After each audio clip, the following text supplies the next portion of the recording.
commencer à ouvrir nos Bibles en Exode chapitre 3. Après, on pourra aller en Exode chapitre 4, mais on va avancer comme ça par petits bouts. Bonjour à tous. Pour ceux que je n'ai pas salués, eh bien, soyez les bienvenus. Ça me fait plaisir de vous voir ici présents. Comme je dis à mon frère Antoine, il va falloir rajouter des chaises. Hein. C'est le retour des vacances. Hein. Et vous êtes de plus en plus nombreux, ça fait plaisir. Ah, j'espère que les vacances se sont bien passées, que ça a été... Voilà, trop court. Voilà, certains jeunes te diront c'est trop long, vivement l'école. Non, ils disent pas ça, bon d'accord. Eh bien écoutez, je vais vous demander un petit peu d'aide pour ce dimanche matin. J'aimerais que vous preniez un objet que vous utilisez au quotidien ou que vous avez dans votre main ou à côté de vous. Si vous n'avez pas d'objet, que vous en pensiez à un objet qui peut vous aider dans votre travail de tous les jours. Et gardez-le à proximité. Si vous ne l'avez pas, gardez-le dans un coin de votre tête. Mais avant de commencer, on va demander au Seigneur de bénir le message de ce matin. Père Céleste, nous te rendons grâce pour ce que tu vas faire. Je prie vraiment que tu puisses nous aider à comprendre ta parole, que ton Saint-Esprit soit répandu sur chacun des personnes ici présentes, que tu puisses ôter le voile qui est devant nos yeux afin de comprendre quelle est ta volonté pour nos vies, ce que tu attends et ce que tu veux faire avec nous. Encore une fois, nous te rendons grâce, Père, pour ton amour que tu as donné avec ton Fils Jésus-Christ, et je prie pour que tu puisses écouter les prières de mes frères et sœurs et les exaucer, car c'est au nom de ton Fils Jésus que je prie. Amen. Amen. Alors Moïse, un grand personnage de la Bible, avec une vie pas forcément très facile. Mais on va regarder la partie de la vie où il va rencontrer Dieu. En Moïse, chapitre 3, au verset 1, il est dit ceci. Moïse, chapitre 3, verset 1. C'est dans le livre d'Exode. Le livre de Moïse. Vous n'avez pas la même Bible que moi. Alors oui, des fois, il y a la Bible selon Xavier. Hein. Ça, c'est quand j'interprète un peu les passages. Alors, Exode, chapitre 3, le verset 1. Moïse faisait paître le troupeau de Jéthro, son beau-père, prêtre de Madian, et il mena le troupeau derrière le désert, et vint à la montagne de Dieu à Horeb. L'ange de l'Éternel lui apparut dans une flamme de feu, au milieu d'un buisson. Moïse regarda, et voici, le buisson était tout en feu, et le buisson ne se consumait point. Moïse dit, je veux me détourner pour voir quelle est cette grande vision, et pourquoi le buisson ne se consume point.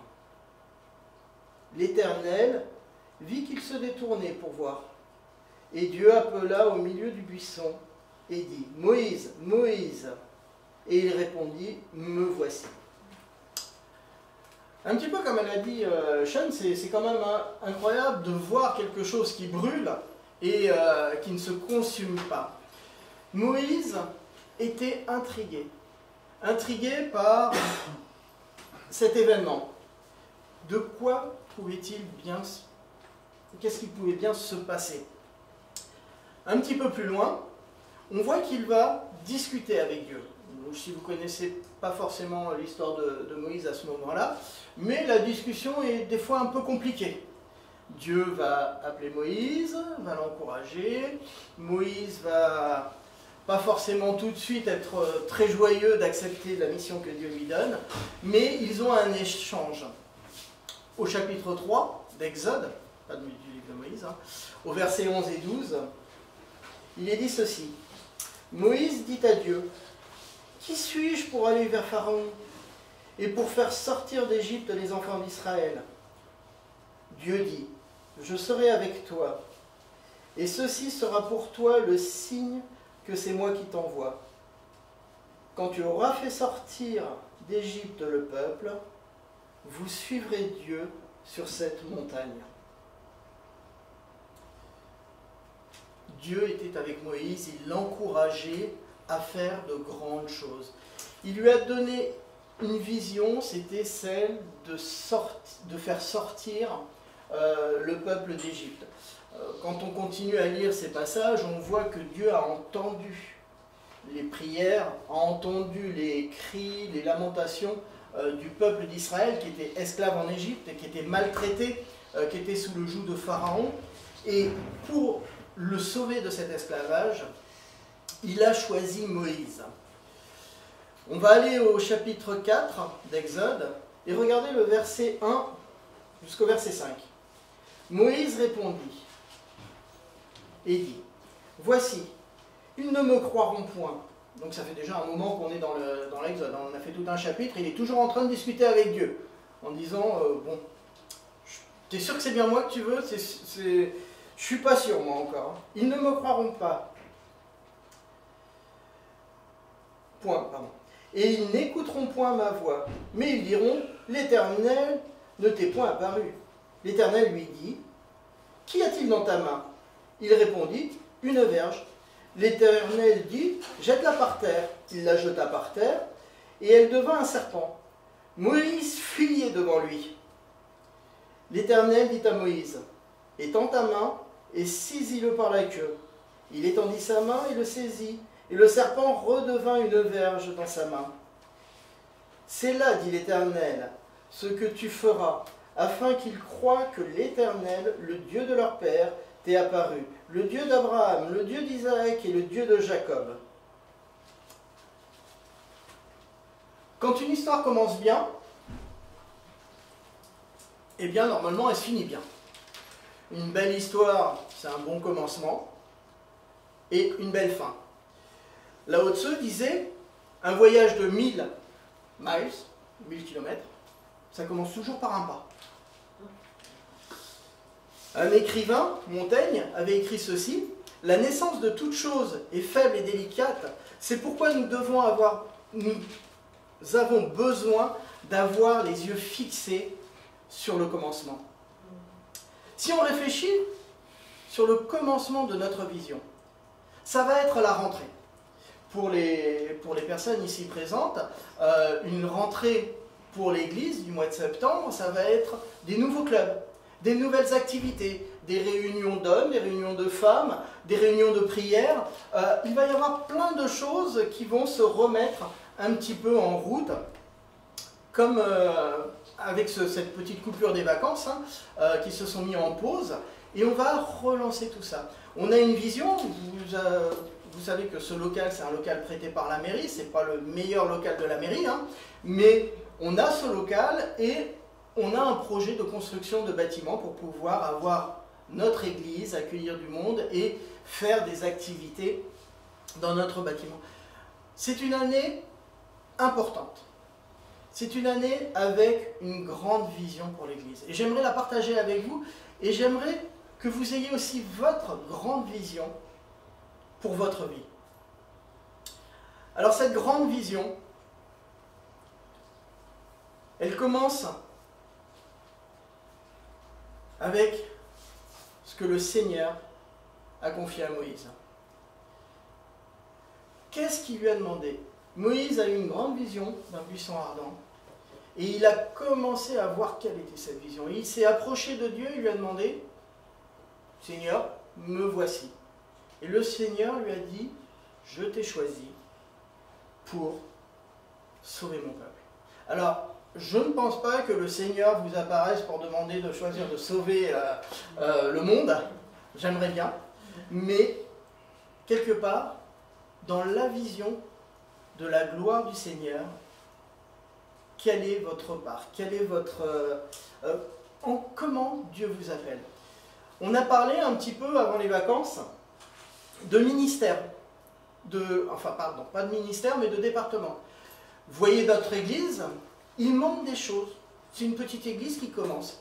Et on s'est dit, si on pouvait trouver un moyen que Xavier ne chante plus, on s'est dit pourquoi pas faire une petite chorale. Il y a des femmes qui ont de très belles voix, il y a des hommes aussi qui ont des belles voix, et pourquoi pas louer le Seigneur un petit peu le dimanche matin, ensemble, pour nous aider à diriger, comme Sean l'a fait avec le chant qu'elle a créé. Il y a des ministères pour les jeunes. Sean est parti avec des jeunes, là il n'y en a pas trop, mais des fois les classes elles sont grandes. Et vous savez qu'un peu d'aide pour Sean, c'est pas mal. Mais pourquoi pas un petit peu plus qu'un petit peu d'aide pour Sean, prendre de temps en temps, avec Sean, une classe, un dimanche sur deux, pour préparer des études, pour partager, pour apporter un petit peu de connaissances à ces enfants qui seront l'avenir, qui seront les futurs semeurs de la parole de Dieu. Des visions, on en avait dans des ministères. La musique, l'informatique, la communication, les clubs des jeunes adultes, les clubs comment ça s'appelle, pour la mission. On pourrait faire tellement de choses. Mais attention, je ne veux pas vous encourager à avoir un moment d'émotion, de joie pour dire « Oh, moi je veux tout faire ». Je veux tout faire parce que là où j'étais, dans mon ancienne église, où j'ai vu dans les églises sur YouTube que c'est super, ils sont dans des stades, ils prêchent, tout le monde saute de joie, c'est merveilleux, on a été à des concerts, le chanteur chante, et puis après il dit qui veut accepter Jésus, fermez les yeux, levez les mains, allumez vos... Oh non, lever les mains dans un concert ils n'arrivent pas à voir, donc ils demandent d'allumer les torches des lampes, et puis là il compte 1, 2, 3, 4, 5, 6, 7, 8, il est arrivé jusqu'à 80 et quelques. Oh, c'est merveilleux, tiens, demain on va faire ça dans notre église. Non. La vision, il faut l'avoir un petit peu comme Moïse avec eux. N'oublions pas où est le commencement. Ces églises ont commencé, ou ces artistes chrétiens, ou ces moniteurs, enseignants, pasteurs, comment ont-ils commencé? Et comment, si vous avez une vision pour vous engager dans le service de Dieu, comment voulez-vous commencer? La Bible nous dit qu'il n'est pas judicieux de se comparer à d'autres. Si vous pensez que vous ne pouvez pas prendre un poste parce que Sean, waouh, elle est à ce niveau-là, et que moi je commence, j'y connais rien, je vais pas y aller avec Sean parce que je suis ridicule. Non, non, ne croyez pas ça. Il ne faut pas se comparer aux autres. 2 Corinthiens, chapitre 10, versets 12-13, la Bible dit nous n'osons pas nous égaler ou nous comparer à quelques-uns de ceux qui se recommandent eux-mêmes, mais en se mesurant à leur propre mesure et en se comparant à eux-mêmes, ils manquent d'intelligence. Il est important de bien comprendre que si vous avez une vision, et ça, on va essayer de le décortiquer un petit peu avec Moïse, mais si vous avez quelque chose à cœur pour servir le Seigneur, il est important de comprendre que vous n'avez pas besoin d'être accompli, d'avoir tous les outils, d'avoir une connaissance absolue pour le faire, et d'être comme Antoine, qui peut tout faire. Antoine, il prêche, il enseigne, mais il s'occupe aussi de l'installation de l'église. Il est là si vous avez besoin d'aide. Si je regarde Antoine, je dis Antoine, je te laisse la place tous les dimanches. Non. Pourquoi? Eh bien tout simplement, parce que si Dieu vous a choisi, c'est parce que vous êtes différent d'Antoine. Non, pardon, différent des autres. Je t'en plus, Antoine. Parce que nous sommes ce que Dieu a choisi pour réaliser sa vision. Nous sommes la personne qu'il a choisie pour quelque chose de spécial pour sa gloire, parce que vous êtes le seul à le faire comme ça. Bien souvent, on essaye de faire comme quelqu'un ferait, mais non. Vous avez le talent que Dieu vous a donné. Vous avez été béni par Dieu pour cette mission. Alors, pourquoi je vous dis ça? Parce que comme, si vous lisez Exode, le chapitre 3, Moïse a dit Dieu, non, ils ne vont pas me croire. Non, je ne sais pas parler. Non, ils ne vont pas me reconnaître. Non. Il a cherché des tas d'excuses pour ne pas accomplir la vision de Dieu. Commençons petit à petit avec ce que nous avons dans la main. Amen. La vie de Moïse est faite de contrastes incroyables. De son plus jeune âge, il est condamné à mourir selon le verdict prononcé par Pharaon lui-même. Tous les fils mâles, parmi les enfants d'Israël, devaient être tués. Exode chapitre 1, verset 22. il commence déjà par une condamnation à mort, cet enfant. On le mit dans l'eau du fleuve, dans un caisson de jonc, en espérant qu'il en échappe, qu'il échappe de la mort. Lorsque la fille de Pharaon le découvrit, elle l'adopta. Et chose incroyable, pour s'en occuper, elle choisit une nourrice. Et cette nourrice était sa mère. Est-ce que Dieu ne peut pas faire de grandes choses à travers des difficultés? Est-ce qu'au commencement, il n'y a pas... Tout est facile? Oui, est-ce qu'il y a des difficultés? Mais est-ce que Dieu ne peut pas transformer ces difficultés en bénédiction?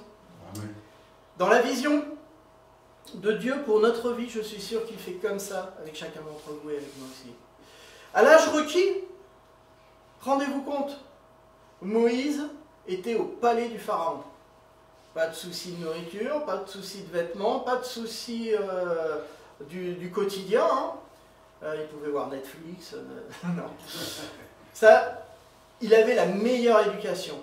Il était éduqué comme le fils de Pharaon. Les meilleures instructions possibles. Il avait tous les biens de l'Égypte. C'était énorme. C'était énorme. Malheureusement, il commet une des plus grandes erreurs de sa vie, qui a été d'assassiner un Égyptien qu'il a surpris en train de maltraiter le peuple d'Israël. Exode chapitre 1, versets 12 à 15. Alors pour cette raison, il a dû partir en exil. Et il a dû vivre pendant 40 ans dans le désert. Vous imaginez? Condamné à mort, comme enfant, sauvé par Dieu, puis, je dirais, dans l'opulence, vivre dans l'opulence, dans la noblesse, repartir condamné à mort, et se retrouver en exil. Est-ce que Dieu n'aurait pas pu faire plus simple pour lui? Franchement, des fois, c'est difficile à comprendre pourquoi Dieu nous fait passer par ces épreuves. Dieu devait faire passer Moïse par tout cela, afin de l'emmener à l'obéissance de sa volonté. Qu'est-ce que Dieu a fait? Il a éprouvé la patience de Moïse. Moïse aurait pu être un bon dirigeant, faire sortir le peuple en tant que fils de Pharaon. Mais est-ce que c'était Moïse qui l'aurait fait ou c'était Dieu qui aurait utilisé Moïse pour le faire? Est-ce que la gloire serait revenue à Moïse si en tant que dirigeant de l'Égypte, il avait dit « je vous laisse partir parce que je suis un homme bon » ou est-ce que c'est par la puissance de Dieu que les Israélites ont été délivrés de la captivité? Il avait besoin de quelqu'un qui sache écouter, suivre des instructions, obéir à l'autorité. La personne impulsive qui était Moïse, de dire « ouais, je vais tout faire pour le Seigneur ». Et en fin de compte, il a tué un Égyptien. Dieu n'en a pas besoin. Quand vous prenez un ministère, si vous engagez dans quelque chose, faites attention de ne pas le faire d'une manière impulsive, sous un coup émotionnel. Alors, je sais, le pasteur n'est pas là, si je commence à parler comme ça et à vous décourager de prendre des de prendre des départements, je vais me faire tirer les oreilles. Non, non. Je veux bien vraiment que ça soit, que vous compreniez comment Dieu peut agir dans vos vies et la vision qu'il peut vous donner. Une personne, donc, qui a appris à vivre dans le désert, peut vivre n'importe où. Vous savez, le désert, je crois que c'est l'endroit le plus dur sur Terre. Il y a un endroit aux États-Unis qui est le coin le plus chaud de la Terre. On a regardé ça cet été quand on était en canicule, hein, et il faisait plus de 56 ou 57 degrés. Je ne sais plus si c'est le désert de la mort ou c'est le... Voilà, c'est un endroit où il fait tellement chaud. Comment on peut vivre là-dedans? Comment on peut vivre dans le désert? Et c'est pourtant là que Dieu a mis Moïse, pour qu'il comprenne et qu'il change d'attitude. L'existence dans le désert est très très difficile. Pourquoi? Parce qu'il faut beaucoup de discipline. Et vous savez quoi? C'est pas s'asseoir dans un coin à l'ombre et attendre que ça se passe. Ça demande énormément de travail. Je vais vous donner un petit exemple. Mon père et ma mère sont partis travailler en Iran. Ils installaient des pipelines à travers le désert justement. Et ils me racontaient quelles étaient leurs journées Alors la journée de travail de mon père, ça commençait très tôt le matin. Il prenait une cuillère de sel comme ça dans la bouche, il buvait 1 ou 2 litres d'eau pour éviter de se déshydrater. Mais ma mère, elle se levait avant pour aller chercher la viande ou les œufs pour pouvoir cuisiner tant qu'il faisait frais, avant que le soleil se lève et que la chaleur fasse tourner la nourriture et que ça devienne toxique. Et donc de très très tôt, avec des amis iraniennes, il faisait la cuisine, il préparait à manger, il s'occupait, mon père se préparait pour le travail. Vous savez, si vous n'êtes pas courageux, vaillant, travailleur, pour vous lever très tôt et faire tout ce qu'il y a à faire le matin, puis après, dans la journée, faire ce qu'il faut pour se protéger, eh bien souvent les rayons du soleil sont comme des fouets. Il faut éviter de prendre les coups et donc il faut organiser ses journées de travail. Je pense qu'une personne qui vit dans le désert a une autre notion de la valeur de la nourriture, a une autre notion de la valeur de l'eau. Vous allez tout faire pour la garder, l'économiser et la préserver. Il n'y aura pas de gâchis comme on peut voir dans les poubelles de McDonald's ou de choses comme ça si vous étiez dans le désert. Moïse a été à cette école, l'école du désert, l'université du désert, on va appeler ça. C'est un des moyens souvent employés par Dieu pour séparer ceux qui ont un véritable appel de ceux qui sont juste des volontaires inspirés par un ardent désir émotionnel de le servir. Si vous êtes diplômé de cette université du désert, vivre partout, faire beaucoup avec peu, sans se plaindre, eh bien c'est quelque chose qui sera facile pour vous. Dieu recherche des gens qui fassent l'impossible avec ce qu'ils ont dans les mains. Beaucoup d'entre nous, donc, sommes dans l'université du désert. Beaucoup d'entre nous avons des vies, des fois, qui sont compliquées, qui traversons des épreuves. Et vous savez quoi? Il n'y a rien de plus décevant que de ne pas recevoir notre diplôme de cette université. Et de redoubler, et de refaire encore une année. Moïse a fait 40 ans avant qu'il comprenne et qu'il ait la vision de Dieu et qu'il soit prêt pour servir le Seigneur. Alors je voudrais vous encourager à ne pas attendre 40 ans avant de prendre un ministère, si vous voulez, pour l'an prochain, mais au moins d'essayer, d'accompagner les enseignants, d'accompagner ceux qui s'occupent des clubs pour voir, pour faire, d'accompagner la... Ah ben il n'y a pas de chorale. Donc d'essayer de voir avec d'autres personnes pour faire cette chorale. Je voudrais vraiment vous encourager à faire ça, mais pour ça, je sais que vous avez dû traverser des moments difficiles, que vous savez que le temps est précieux et que le temps que vous allez accorder à Dieu sera encore plus précieux. Entre les soldes et des fois le service du Seigneur pour préparer un club, pour chanter, comment ça va? Ah ok, mauvais exemple les soldes, là je vois qu'il y en a les femmes. Les femmes font des grimaces. Mais des fois il y a des choix qu'il faut faire. Et quand on fait un choix émotionnel, oh, quelle est belle cette robe. C'est pas forcément le bon. Pensez à Moïse. L'épreuve était simple, mais en même temps compliquée. Écoutez la voix de Dieu. Ok, Seigneur.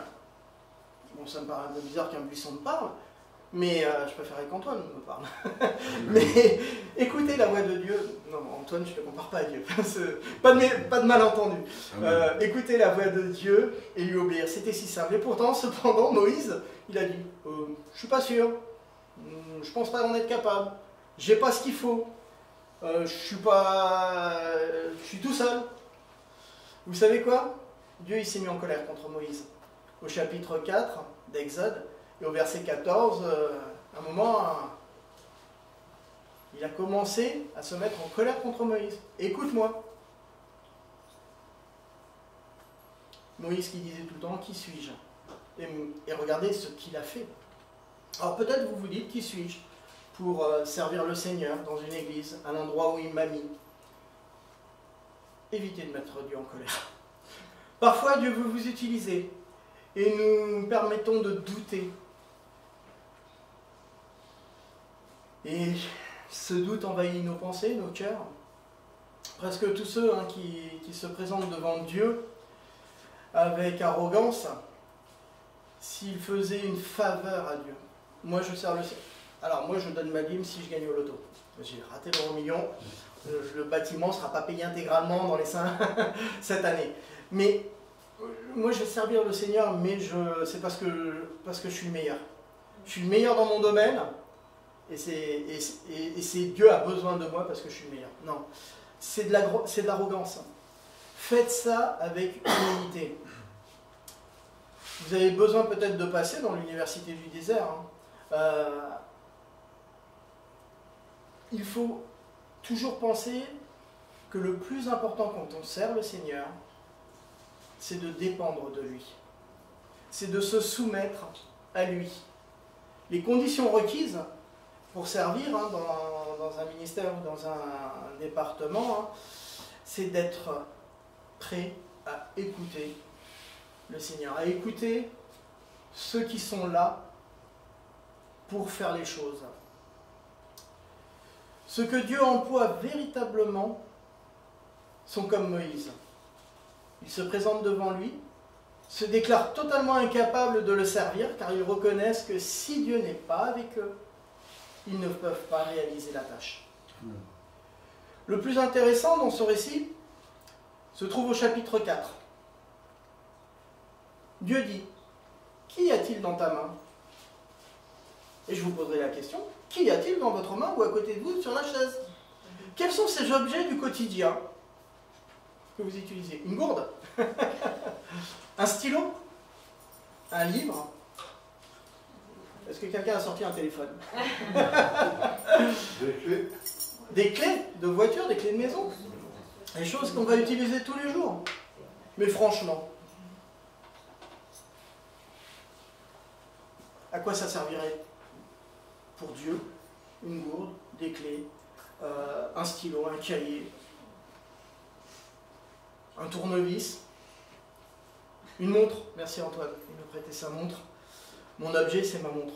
Je suis toujours à courir après le temps. Et ce qui est intéressant, imaginez Dieu qui regarde Moïse et qui dit, « Qu'y a-t-il dans ta main ?» Moïse dit, « Ça se voit, c'est juste mon bâton que j'utilise pour les brebis. Je marche avec, c'est un bout de bois que j'ai ramassé au coin, là, j'ai peut-être un petit peu retiré l'écorce pour pouvoir m'aider à marcher, pour pouvoir diriger mon troupeau. C'est un bâton, quoi, je veux dire, c'est pas une canne, c'est pas un sceptre. Quand on était en montagne, on s'est baladé un petit peu avec Isabelle. Quand la côte est un peu raide, on a pris 2 bâtons, deux branches qui traînaient par terre, on les a cassées à hauteur, et ça nous a aidé à grimper. Une fois en haut, on s'est dit, tiens, on va les poser sur le côté du chemin, si quelqu'un en a besoin, parce que c'est quand même pas facile. Mais on était en haut de la côte, donc les gens ils le prenaient pour descendre, je suis pas sûr qu'il l'ait utilisé. Un bâton, c'est rien un bâton, il n'y a aucun intérêt, si ce n'est que c'est un bout de bois. Il n'était même pas beau, je suis sûr. Il ne l'avait pas sculpté, c'était juste un bâton. Eh bien c'est bien le même bâton que celui qu'il utilisait tous les jours pour travailler. Alors pourquoi Dieu lui a demandé qu'est-ce qu'il avait dans les mains? Tout simplement pour comprendre qu'il réclame seulement des hommes et des femmes avec un cœur simple. Avec des choses simples. Vous voulez avoir beaucoup d'outils, les meilleurs ordinateurs, les meilleurs vidéoprojecteurs qui se mettent en veille, les meilleurs systèmes de sonorisation quand vous chantez? Est-ce que c'est vraiment ça que vous avez besoin pour commencer à servir le Seigneur? Non. Des choses simples. N'oubliez pas l'université du désert de Moïse. Qu'est-ce que tu as dans ta main? Un simple bâton. Et il a commencé avec ce simple bâton, Moïse, pour servir le Seigneur. Qu'est-ce qu'on peut faire d'une gourde pour servir le Seigneur? Qu'est-ce qu'on peut faire de clés pour servir le Seigneur? Qu'est-ce qu'on peut faire de stylos, de cahiers? Ça, pour les enseignants, j'ai plein d'idées. Pour les clés, si c'est les clés de ton appartement ou de ta maison, pourquoi pas l'ouvrir pour une réunion de prière? pour un club, pour accueillir à l'occasion d'une activité. Nous, on ouvre notre maison pour le club des jeunes adultes, s'ils ont besoin de se réunir, de faire des activités. Une simple clé, peut-être, le commencement. Mais imaginez que vous demandez à Dieu de bénir cet objet. Et qu'il vous dit oui, je vais bénir ce que vous avez entre les mains. C'est ce qu'il a fait avec le bâton de Moïse. Mais oui, effectivement, Moïse, c'est un serpent, ces trucs, des miracles, waouh! Mes clés, elles ne vont pas se transformer en petite coccinelle. Mais on ne sait jamais. Mais si vous comprenez que Dieu peut faire ça avec ce que vous avez dans les mains, eh bien, vous comprenez quelle est la puissance de Dieu dans votre vie et comment il peut vous utiliser. Il y a longtemps, un écrivain qui s'appelait Tristan Bernard, qui a vécu de 1866 à 1947, a connu le début de l'automobile. Et lui, le début de l'automobile, il prévoyait toujours des pannes. Il n'avait aucune confiance dans cet objet-là. Et un jour, un autre romancier est venu le chercher avec la voiture, pour la première fois. Donc, et quand il est sorti, il a pris une petite valise avec lui pour monter dans la voiture, et une carte des chemins de fer. Et dans l'autre main, il a pris une paire de chaussures. Quand il lui a demandé, mais pourquoi tout ça, il fait, j'ai aucune confiance dans la voiture. Si je dois partir à pied pour aller à la gare, autant que j'ai des bonnes chaussures. Malheureusement, l'homme qui se confie en l'homme et cherche sa force dans son secours, eh bien, il n'a pas compris ce que Dieu peut faire pour lui. La Bible nous dit, bénis l'homme qui se confie en l'Éternel et dont l'Éternel est l'assurance. Jérémie chapitre 17, verset 5. Amen. Ne tombons pas dans l'erreur de beaucoup de personnes qui regardent l'acquis de leur existence, de leur ministère depuis longtemps. Ça fait tellement longtemps que j'ai tout ce qu'il faut. Et qui pensent qu'ils doivent aussi avoir des tâches supérieures. Ça fait longtemps que je travaille pour aider le pasteur. Je pense que maintenant je pourrais être pasteur. D'ailleurs, prendre sa place. Il est en vacances. Bon, c'est fait. Mais quand il revient, je lui rends avec plaisir. Être fidèle en peu de choses, c'est une loi absolue pour Dieu. En Matthieu, chapitre 25, et au verset 14 jusqu'à 30, Jésus racontait cette parabole. Il y avait un homme qui avait 3 serviteurs. Au premier serviteur, il a confié 5 talents. Au deuxième serviteur, il a confié 2 talents. Et au troisième serviteur, il a confié 1 talent. Le premier serviteur parta faire fructifier ce talent. Il fit commerce et reçut 10 talents. Le deuxième fit pareil. Et de 2 talents, il passa à 4 talents. Le dernier, craignant le maître, cacha le talent, l'enterra, jusqu'au retour du maître. Je fais ok, 5 talents. Ça fait quoi 5 talents? Ça représente quoi 5 talents? Bon, je ne sais pas trop. Bon, on va regarder un petit peu quand même quel était ce que Dieu a confié à ses serviteurs. 5 talents représentent 40 kilos d'argent. 40 kilos d'argent, aujourd'hui, c'est l'équivalent à peu près à 1000 € le kilo, donc 200 000 €. C'est-à-dire que la personne à qui le maître a confié 200 000 € a fait travailler ces 200 000 € et en a vendu 400 000. Cette parabole est claire. Quand Dieu nous confie quelque chose, c'est pas pour ne rien faire avec. Si on veut servir le Seigneur, il faut travailler. S'il vous confie beaucoup, c'est parce que vous avez un haut diplôme dans l'université du désert, mais ça demande beaucoup plus de travail. S'il vous confie peu, eh bien c'est pas grave du tout parce qu'il sait très bien ce que vous êtes capable de faire, mais ça vous demandera aussi beaucoup de travail. Mais ce travail, c'est pas pour votre gloire, c'est pour la gloire du Maître. Et c'est ce qu'on voit. Hein. Et c'est ainsi que devrait être le ministère actuel. Des entrepreneurs visionnaires font excellemment les choses avec soin et dévouement pour faire fructifier l'œuvre de Dieu. Le Seigneur donne.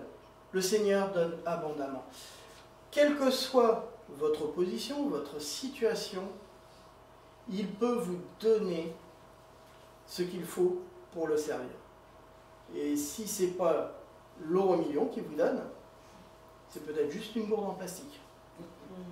Vous n'avez pas besoin de plus. Mais imagine que tu fasses 2 gourdes en plastique. Et que de ces 2 gourdes, tu en fasses 4. Et tu deviens fabricant de gourdes en plastique et tu payes les guides. Mais non, tu pourras donner à boire à tous ceux qui ont soif avec tes gourdes en plastique. Je ne sais pas. Mais imaginez que si Dieu vous confie quelque chose, c'est qu'il vous a repéré. Il vous a repéré. Il a fait comme Moïse. Moïse, viens voir ici. Ne te détourne pas du buisson. Viens me voir. Je vais te parler. Si Dieu a touché votre cœur, réfléchissez avec la rentrée, avec ce que vous pouvez faire pour le servir.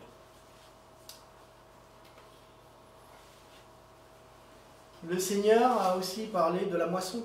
Il cherche des gens pour moissonner. Il cherche des gens prêts à travailler pour eux. Des ouvriers. Ah voilà. Le Seigneur a parlé. Un téléphone pour que vous écoutiez. Alors, on va revenir un petit peu à Moïse. Il a fait paître les brebis de son troupeau pendant 40 ans. C'était pas un travail très agréable. Mais il a été fidèle. Ce qu'on lui a confié, il en a pris soin. Alors imaginez la facilité de Dieu pour confier son peuple à Moïse. Quelqu'un qui est capable de prendre soin de brebis pendant 40 ans dans le désert, Dieu savait qu'il pouvait lui dire « Je te confie mon peuple ». Certains sont peut-être étrangers dans le ministère, avec d'autres personnes de temps en temps. Ils se demandent, mais pourquoi le Seigneur ne me tire pas d'ici pour me mettre dans mon propre ministère? Soyez patients. Soyez patients, vous serez bénis. L'homme et la femme qui servent Dieu sont, comme on a vu avant, sous sa protection, sont dans ses mains. Alors, qu'avez-vous dans la main? Avec cela, pouvons-nous commencer quelque chose? Nous n'avons pas besoin de plus. Dieu a oint un bâton avec une onction pour une puissance extraordinaire. Qu'est-ce qu'il a fait, Moïse? Il a ouvert la mer avec ce bâton. Un bâton. Mais attention, qu'est-ce qu'il a fait, Moïse, aussi, comme erreur? Il a voulu faire jaillir de l'eau avec ce bâton. Il a tapé sur une pierre pour avoir de l'eau. Ça n'a pas fonctionné. Il a tapé encore une fois sur une pierre un peu plus fort pour avoir de l'eau. Mais ce n'est pas ce que Dieu avait demandé. Même si vous avez quelque chose dans la main, souvenez-vous d'une chose. La force et la puissance ne viennent pas de l'objet. Ce n'était pas le bâton qui avait la puissance quand il a ouvert la mer ou quand il a tapé la pierre. C'était Dieu. Quels que soient les objets que vous avez dans vos mains. Ce n'est pas votre, même béni par Dieu, votre objet, ce n'est pas lui qui aura la puissance. Ça sera Dieu. Alors mes frères et sœurs, je vais vous demander, en cette fin de vacances, de travailler. Travail simple. Priez juste pour savoir ce que Dieu a mis dans votre cœur pour le servir à la rentrée. Je remercie déjà le Seigneur de nous avoir emmené des visiteurs, ça fait plaisir. C'est vrai que, quelle que soit l'église, là où vous allez, que Dieu vous bénisse dans le service aussi, et vous encourage à avancer avec lui. Voilà ce que je voulais partager ce matin avec vous. Je me suis perdu dans mes notes, c'est pas grave, on va arrêter là parce que c'est l'heure. Et encore une fois, on va demander à Dieu de bénir l'Église, de bénir les départements, les projets, la vision que Dieu a et que Dieu va vous donner pour sa gloire et son service. Oui, Père Céleste, nous te rendons grâce pour chaque chose que tu fais. Nous te rendons grâce pour cette église ici à Lieu-Saint, mais aussi pour toutes les autres églises, quel que soit l'endroit où elles sont. Père, je prie pour que tu bénisses les serviteurs, les personnes qui t'aiment et qui sont prêts à s'engager pour toi, à te servir dans les ministères. Et encore une fois, avec la rentrée, que ta gloire puisse briller dans ce monde. Il y a tellement besoin de ton amour plutôt que de la haine que nous offre le monde, de ta patience et encore une fois du sacrifice de ton Fils pour nous sauver, Père. Je te remercie pour cela et je te demande toutes ces choses au nom de ton Fils Jésus. Amen. Amen.